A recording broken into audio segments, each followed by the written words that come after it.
Can't do it. Can't lift it up. Can't lift it up. The guy, the instructor, calls me out in front of the whole class. All right? He says, "Yo, my man in a tight red shirt." Wow, man. He said, "Say that to me." He's like, "Change weights."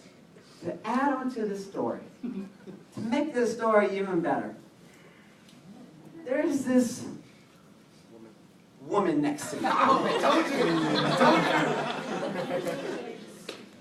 She was doing about 20, she had about 20 pounds. I honestly had like 30 or 40, something like that. She had about 20, and she was like, "Hey kid, let's switch." I'm like, "Oh God, okay." And so we switched weights, and she's just bam, bam, bam. I'm like, "Oh my gosh, she's just killing it." And then I grabbed the 20, like, oh. And I did this thing that like my phone ring, even though I didn't have my phone on me, and I had to go answer it, just get away from the situation. That happened. Okay. But I don't give up that easy. I have a lot of confidence in myself, a little too much maybe, I don't know. But actually not. So I was still getting it. I'm doing pull-ups, and I'm doing this thing called burpees and all this stuff. And at the end of this workout session, I'm on the mat, dizzy, tired. At any moment, I'm about to puke all over everything. And I'm being serious. We're family, right? Yeah. Family? Yeah. Yeah. Family. We love you, Jacob. I love you too. Okay. I thought I was going to die. Like, legitimately. I prayed some prayers that I never thought I would pray before. And the Lord was with me, and He guided my footsteps the rest of that day. But anyways, I was laying there, and I really, really thought I was never going to get up. Yeah. I just wanted to lay there and stay there. I was down on the mat. Now, that's a funny story and all, but sometimes in our lives, we think we're ready for something. Yeah. We think we're ready to, I'm just going to go all out and I'm going to do it. I want to see some change in my life. I want to see something different, man. I don't want to be like my older brothers and sisters. I don't want to be like that. I'm ready to do something different. Yeah. And then when we hit the moment of we can do something different, it feels like it's way harder than we thought. That's good. And just like me on this mat, we're just laying on the mat, dizzy, confused. What in the heck did I just do to myself Yeah. in this moment? Now, my tweetable thought for you guys tonight is this. You will be ready to get up from the mat when you truly know Jesus is alive in you. When you really, really, really know that Jesus is in you. And you can throw out my sermon title in case, just to let you know. But now check this out. The Bible talks about there's two characteristics inside of you. It talks about a sinful nature and the Holy Spirit. And it even says that they're at battle. They're at battle. That sounds crazy, right? And so there's like, how you ever have this feeling when you just want to do something great with your life. Like dream dreams that, why am I dreaming so big? I would dare say that is God's Spirit motivating you. Yeah. But then at the same time, you have moments that you do things that you don't really know why you did it, and you did it, and you're like, oh gosh, why did I do that? And you get all this regret because of the thing that you did, and oh man, why did I do that? And I would say that is the sinful nature inside of you, making you do things that you know you don't want to do, but you do it anyways. And there is this battle inside of you for doing what God, and for you, so you can live the life that God wants you. Yeah. And now, the awesome Hannah Ogla. Did I say your last name right? Ogla. Zombie Allen. Hannah Allen.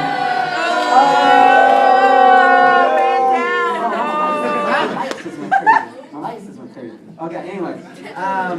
She tweeted last week and really spoke to me. Now, losers, check this out. Losers will always find a way to lose. And winners will always find a way to win. You're like, of course. Of course, losers, they're just losers, and they lose, and that's what losers do. Not like me, I am like a winner, and so I win all the time. Winning is what I do, because I am a winner, losers over there. Now, but I want to break this down. I want to challenge your thought process real fast. Is winning really just having the top score at the end of a game? No. Is winning really just saying that, man, I'm on top and somebody else isn't? I think, check this out. I think when you lose, it's when you accept less for your life. Yeah. And not accepting the best that God has for you. It's good, you Jacob. see so many people that are winners, but they ain't really they're not really winners. Yeah. They got a lot of stuff going on. They may have some Super Bowl rings and some trophies, and they may have a couple of Oscars. That's the movie award. But they're not really that joyful.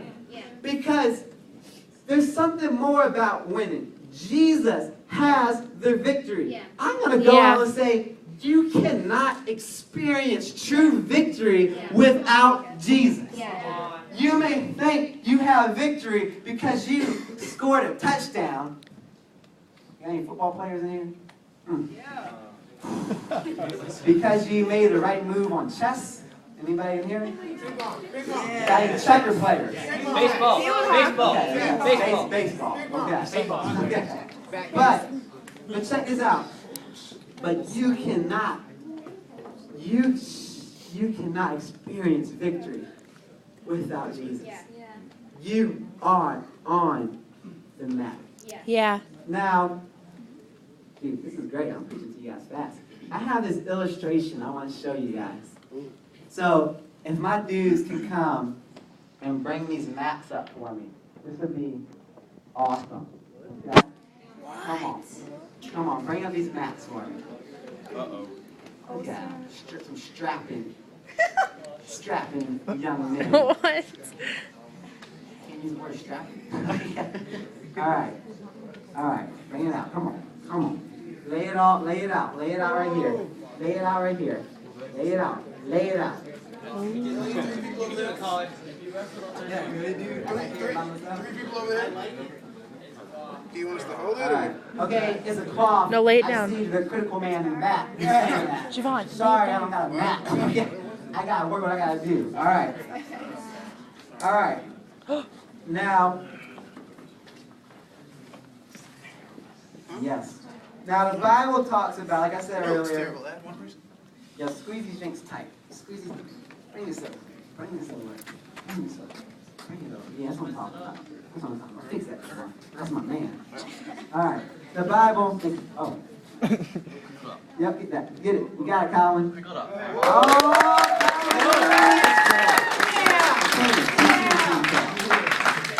Now, the Bible talks about the sinful nature. And it says that the sinful nature is filled with hatred. Hey, well, hatred, that's kind of, I don't hate nobody. Okay, come on, let's be real. There's some people that you look at, and you're like, dude, if I could, man, I just punch them right in the face. You know what I mean? All right, let me get real. Let me get a little bit more realistic. There's people that have done things to you, and you have something inside of them that only way you can explain it is hate. Yeah. Now, you got jealousy, looking at somebody else, wishing that you were them, and you have their gifts and discrediting what God has given you, and you look at them and you think to yourself, man, if only I had what they had, then I would be happy. And then you got drunkenness, people that are drinking in high school, even though you know you shouldn't be. And you're doing things that you have regretted at least. Dude, and then you got people who are sexual immorality. Something like, what's that? To your heart in your house tonight. Okay. Doing things with your boyfriend or girlfriend that you know you shouldn't be doing. Yeah. Looking at things on the internet that you know you shouldn't be looking at. And then you got impurity, your motives. I'm going to bust that one. Not just being impure with your sexuality, but with your motives towards people. Yeah. Yeah. Wanting people to do things just because it will build you up. Yeah.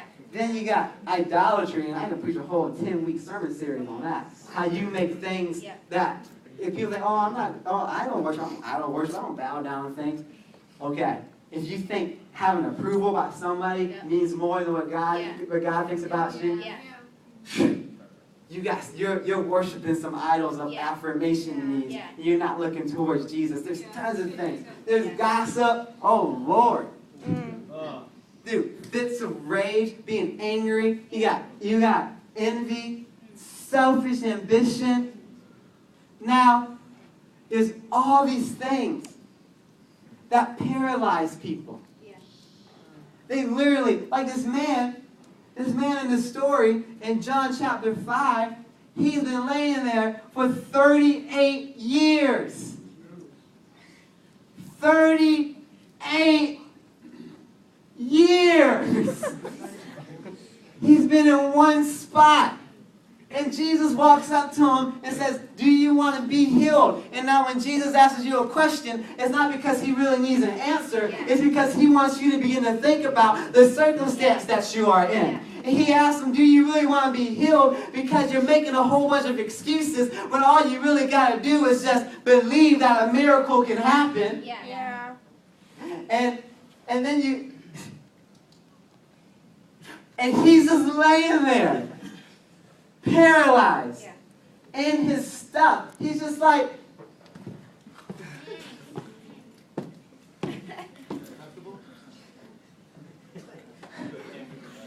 I'm paralyzed. I don't think the paint's dry. I can't move. Oh, God. I can't move. My leg don't work. Look at it. Look at it. Look at this thing. It don't work. And you got all these people. I'm talking here. You got all these people that make excuses. Make excuses. And they just lay there. They lay there in their jealousy. They lay there in their hatred. And I don't care if the paint is dry. Whatever. I'm walking. They lay there. Hey, I'm about to get real. They lay there in their gossip, and they keep talking bad about people, and they keep discouraging people. And the only reason why they discourage people because you're not secure in yourself, and you want to bring somebody else down. Come on, Jacob. Better, and you're laying there. Yeah. Come on, Jacob. And you wonder, wait, I ain't done preaching. And you wonder why you're not seeing any breakthrough in your life because you're laying paralyzed or with some sinful nature, some stuff in your life. And you wonder. You wonder why things aren't changing. You're wondering why you still have some insecurities.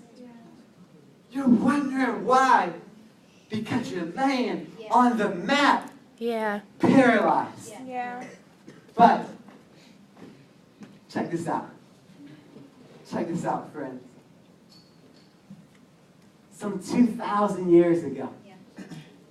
And Alyssa can hop up on the keys. Some 2,000 years ago, Jesus came. Jesus came and he saw people with all of these issues. He saw people with all these problems. And he had this vision. He wanted people to be here. He wanted people to reach something. But he looked at them, at their circumstances, and they were here. They were still caught up on the map. They were still laying on their insecurities and their problems. And so Jesus does something.